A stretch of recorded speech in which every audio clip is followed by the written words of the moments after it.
What's up everyone, welcome back again to my YouTube channel. My name is Kevin Saili. Pada YouTube channel ini, teman-teman akan menemukan informasi menarik seputaran technical analysis untuk cryptocurrency. So if you guys like crypto, make sure to hit the subscribe button and don't forget to leave your thumbs up jika kalian suka dengan konten yang saya bahas pada video ini.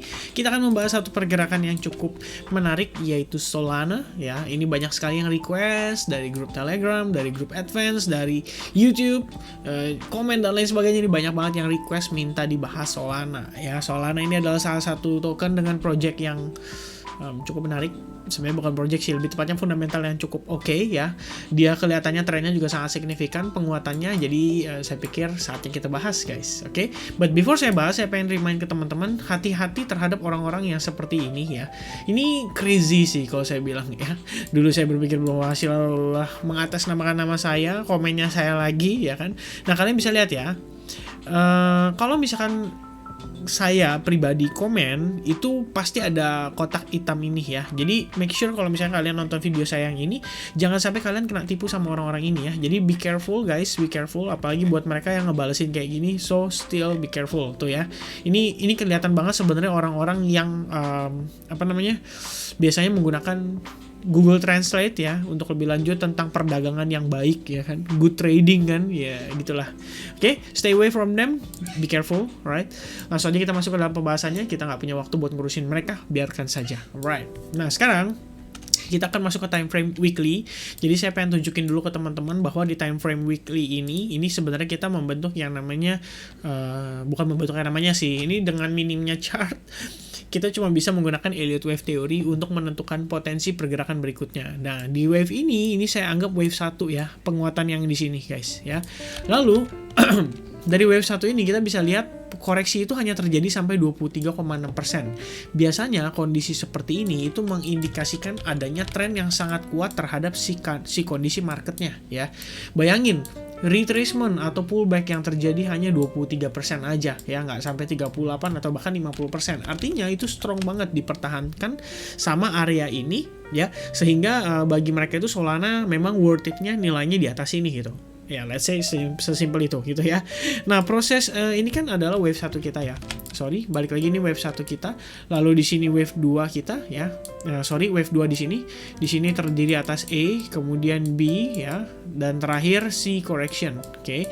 Nah, ABC correction atau corrective wave pada Elliott Wave Theory. Nah, kita baru dapat 2 level itu aja, dan jadi belum banyak informasi yang bisa kita dapatkan ya berdasarkan pergerakan saat ini. Paling enggak kalau misalkan let's say wave 2-nya kita di sini, berarti asumsinya kita bisa gunakan informasi yang ada di sini untuk menentukan next target kita, yaitu wave 3. Dan wave 3 kita itu berkisar di area ini ya, 161,8% sampai sejauh-jauhnya di 261,8% potential wave 3-nya kita. Jadi marketnya itu nanti bisa kayak wave 1, wave 2, wave 3, misalkan ini wave 1 ya, anggaplah ini kita udah masuk ke Elliott Wave count 1, terus nanti koreksi 2, terus nanti 3, terus nanti 4, nanti 5 terakhir di sini ya. Bisa gitu. Atau bahkan lebih crazy lagi guys ya. Wave 1, wave 2, wave 3, wave 4 dan wave 5 ya, terakhir di sini. Nah, wave 5 barulah overall itu adalah wave 3. Bisa nggak kayak gitu? Bisa aja terjadi. Alright. Nah, jadi sementara informasi yang bisa saya bagikan untuk time frame weekly ya kurang lebih seperti itu. Kita bisa dapatkan potential level kita di kisaran area-area ini ya. Kenapa di 2618 dan 1618? Balik lagi ke Elliott Wave Theory. Kalian bisa lihat di Elliott Wave Theory ya, saya sudah pernah bahas dan lebih tepatnya sudah sering bahas ya. Di sini ada Elliott Wave count-nya. Biasanya untuk wave 3 itu terdiri atau wave 3 itu atau sama dengan 161,8% atau 261,8% dari wave 2. Dan wave 2-nya ya di sini ya. Ini kan wave 2 terdiri dari A, B, C correction. Berarti kita tarik dari swing high to swing low-nya di kisaran area ini sampai swing low-nya di sini, dan kita dapatkan level 161,8% sampai kisaran 261,8% based on Elliott Wave Theory, bukan based on teori saya. Oke? Nah, itu kurang lebih gambarannya untuk wave 2 kita ya, dan wave 3-nya potensial di area sana. Jadi saya akan langsung skip ke time frame daily untuk kita bahas di time frame daily-nya. Nah, sementara informasi Fibonya ini akan saya geser mendekat ya, karena ini kebetulan juga kita pakai untuk time frame daily-nya juga, supaya kita bisa tahu kira-kira potensial area-area support dan resistance kita ya. So far untuk resistance berdasarkan Fibo itu berada di kisaran area 78,6%, dan untuk supportnya kita seperti yang kalian lihat udah ketahan di kisaran area ini, itu di kisaran area golden ratio 61,8%. Kalau misalkan si Solana ya mampu bertahan di kisaran area ini, berarti kita bisa pastikan, bisa konfirmasikan bahwa penguatan itu masih akan terus berlanjut, dan at least market akan coba ngejar ke kisaran area 100%-nya di $58,76 before nantinya nextnya lebih tinggi lagi. Oke? Nah, kurang lebih seperti itu untuk time frame daily based on Fibonacci retracement. Nah, sementara waktu untuk mempermudah gambarannya, saya akan ganti dengan garis aja supaya teman-teman dapat gambarannya ya, dan di kisaran area ini, dan saya akan hilangkan ini supaya kita bisa lihat lebih clear lagi ya. Secara exponential moving average 21, 34 dan 55 ini udah bagus karena terjadi yang namanya bull cross ya. Bull cross itu biasanya menandakan bahwa market itu siap untuk menguat kembali secara tren, terutama based on moving average ya. Balik lagi, moving average adalah pergerakan rata-ratanya si market itu sendiri. Dan kalau misalkan sudah terjadi cross seperti ini, kecenderungannya adalah market akan retest dan cenderung nantinya menguat ya. Itu berdasarkan exponential moving average 21, 34 dan 55. Sementara berdasarkan simple moving average 200, kita nge-touch langsung dapat reaksi di kisaran area itu ya. Berarti memang ini adalah area koreksi yang sangat wajar bagi si Solana berdasarkan beberapa moving average tersebut. Oke. Nah, sekarang untuk lebih mempermudah, saya akan hilangkan lagi supaya lebih clear jelas chartnya seperti apa. Oke. Nah, sekarang kalau misalkan lihat dari time frame daily, sekilas saya pengen bahas satu hal buat teman-teman nih. Jadi sebenarnya pasca market itu penguatan dari area ini ya, dia itu nge-create base di sini. Jadi saya bisa katakan ini adalah level high-nya kita.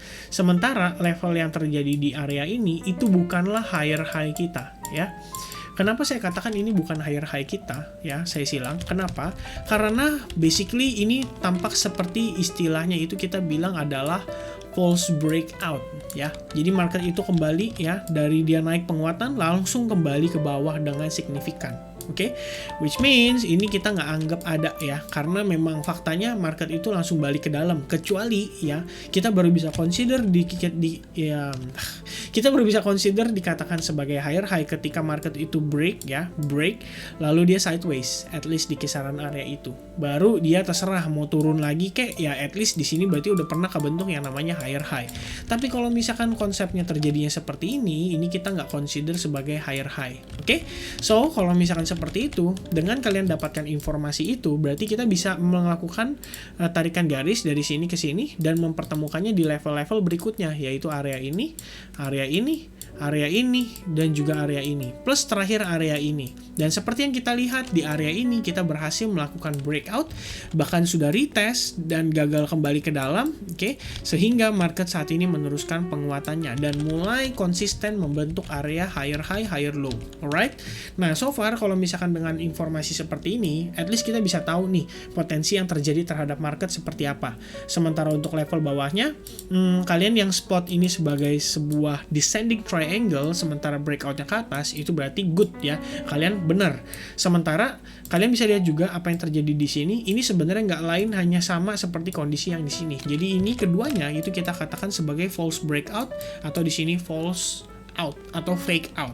Oke, jadi pasca dia rebound dari sini, kita bisa tahu ya bahwa market itu sudah mulai creating bull momentum, terutama ketika si market itu successfully nge-take out seller yang berada di sini ya. Jadi ini udah mulai perubahan arah, perubahan haluan, dan semenjak itu kita udah mulai create yang namanya new high ya.